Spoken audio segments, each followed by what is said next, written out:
Mes attentes pour le grand âge dans les prochaines années, je dirais que déjà ce serait d'optimiser ce qui se passe dans le maintien à domicile avec les dispositifs qui existent depuis quelques années et qui fonctionnent plutôt bien.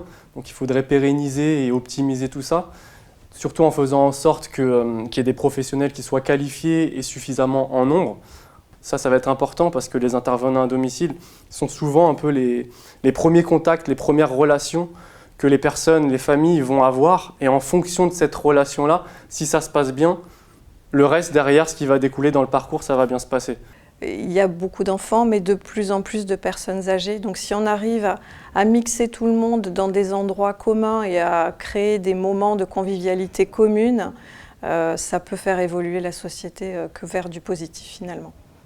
Ce qu'on voudrait, c'est avoir un petit peu plus d'autonomie pour pouvoir se promener, avoir des parcs, et des villes aménagées avec des trottoirs aménagés pour les handicaps, parce que ça, c'est un problème.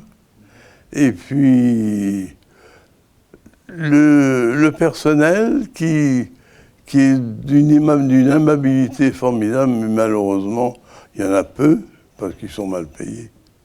Pour anticiper le vieillissement de la société française, moi je pense qu'il faudrait accompagner au mieux la population française tout au long de leur vie dans la démarche d'acceptation déjà du vieillissement et ensuite la sensibiliser au mieux aux facteurs de risque qui y sont du coup associés et du coup mettre en place un petit peu plus de prévention primaire comme par exemple sensibiliser au bienfait de l'activité physique ou mettre en place des actions en cette faveur. J'ai le sentiment, oui, qu'on parle un petit peu trop tard de qu'est-ce que vous voulez faire une fois que vous êtes âgé et une fois que peut-être la dépendance est là. Que finalement on se pose les questions un peu tard de quelles sont les envies et les besoins des personnes, alors qu'on pourrait anticiper ce genre de choses, même au niveau familial en fait. Je trouve qu'au niveau familial, il y a toujours un peu ce tabou de qu'est-ce qui se passe une fois que mamie elle perd de l'autonomie et que qu'est-ce qu'elle veut faire en fait, et des fois ça arrive tard ces questions-là, et je pense que c'est des choses à anticiper et libérer cette parole-là au plus tôt quoi. J'aimerais que les personnes âgées soient plus entourées et qu'ils aient de la visite régulière, aussi bien à domicile qu'en EHPAD. Je vois ici, il y a beaucoup de personnes qui n'ont jamais de visite. Faire en sorte que le vieillissement ne soit plus un tabou. Je trouve qu'il est encore trop tabou dans la société actuelle. Vieillir, ça fait peur, c'est moche, c'est dégradant.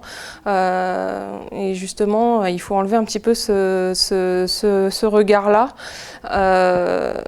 Et puis, je pense qu'il faut aussi rendre nos seniors plus acteurs dans la société, les valoriser, ils ont besoin de ça, plus les faire participer à la vie sociale. Et puis, il y a un pouvoir la transmission, elle est très importante.